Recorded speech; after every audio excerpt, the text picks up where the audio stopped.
This is your brain on drugs. I wish he didn't smoke weed.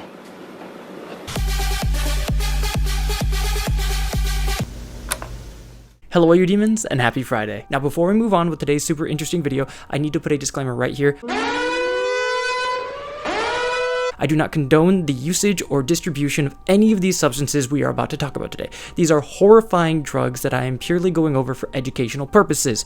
Do not do drugs, okay? Okay, now that we've gotten that out of the way, let's move on. And based off some of the research I've done, you guys might share the same sentiment at the end of this video. Now first up, I think it's important that we educate ourselves a little bit before moving into this topic so that we know exactly what we're kind of talking about here. So stepping into this scary world of drugs and illegal substances, I think it's very important that we know the three categories that are listed. Category 1 is going to be stimulants, which could be coffee, cigarettes, or meth, you know, big jump there. But these are basically going to be things to speed up or heighten your body's central nervous system. So basically it will increase your heart rate, your blood pressure, your overall awareness, but overdoing this can very obviously lead to aggression, vomiting, paranoia, seizures, and yeah, basically think about when you've had too much coffee and now multiply that by 10.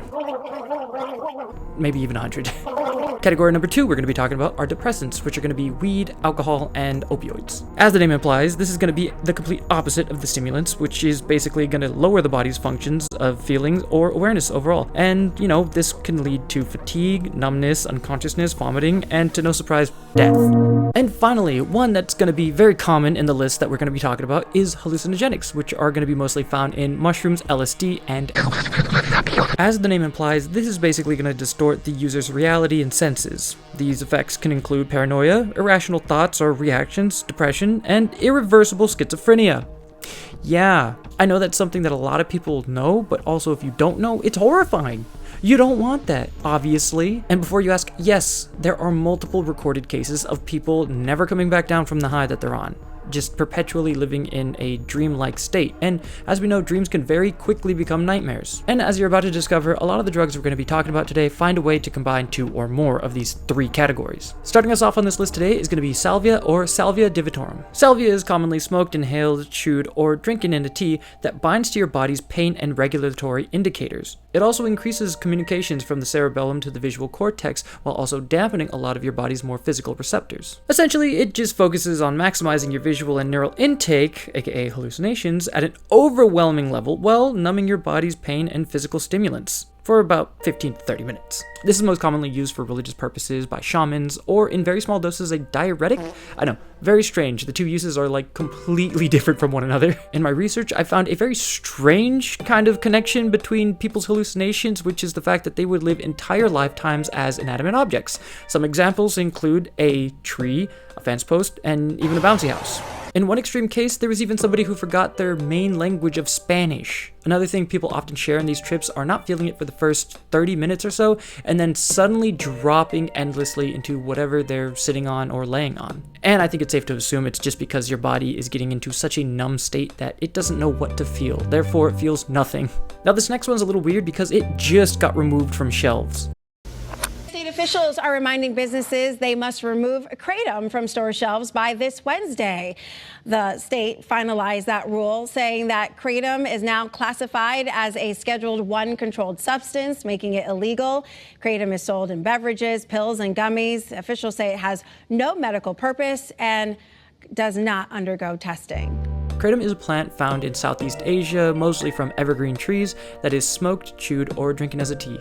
Ironically enough, kratom was used for treating opioid addictions and chronic pain, but of course had the same effects as most opioids. Users of kratom usually suffered from seizures, high heart rates, vomiting, and very mild hallucinations. However, those weren't even the long-term effects of using this. That list goes as follows: insomnia, muscle spasms, constipation, comas, seizures, liver failure, and death, of course. Which is awful because I feel bad for the people who were taking this as a way to help with their opioid addictions, because it just kind of was opioids part 2. There's an unfortunate story of somebody taking this as a form of treating their fibromyalgia, but unfortunately it leads to a horrible case of constipation. So bad, in fact, that not only did it take multiple doses of Miralax, but also an enema just to go normally. Not to mention the horrible withdrawal and making their fibromyalgia worse. In the same story, once the person was able to rehab from kratom, not only did their fibromyalgia get more manageable and a lot better, but they also stopped having constipation and they felt amazing, which is kind of unfortunate because I think they were kind of going towards this because of the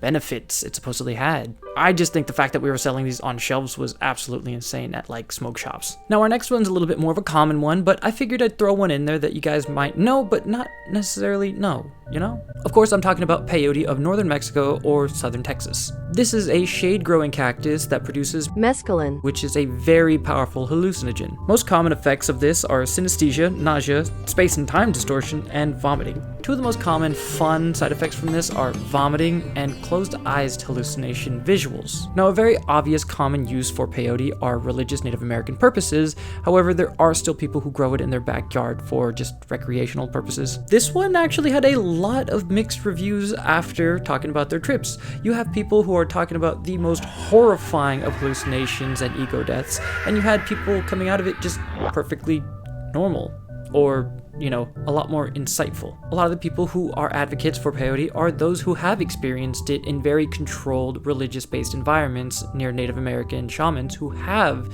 used this multiple times. And again, that's not me advocating, just me educating. Now this next one is just the complete opposite. It is basically just scarecrow fear toxin. Now I'm talking about datura. Belonging to the nightshade family, datura grows in many locations and causes hallucination, seizures, and delirium, mostly severe poisoning. There are a lot of horrifying stories about this drug, so much so that people actually advocate mostly to not use it after they have used it. They've described it as having an extremely thin veil between reality and a nightmare/dream-like state. Not only that, but I found out this one actually is most likely to cause psychosis long term. Just don't do it. Now, unfortunately, because there are literal countless stories of this drug ruining people's lives, I can't remember a single one specifically. However, if there was like a Google autofill option, I think the first one is going to be how it ruined my life, or why I'm not allowed near a Denny's anymore, or something awful like that. Our next one was surprisingly recreationally used between the 1960s and 70s. Of course, I'm talking about PCP, or medically referred to as a manufactured dissociative anesthetic. As the medical name implies, this usually causes dissociation, euphoria, aggression, and psychosis.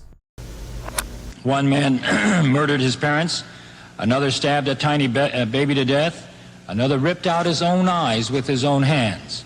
Users themselves die not only from massive overdoses, but also from what is called, quote, behavioral toxicity.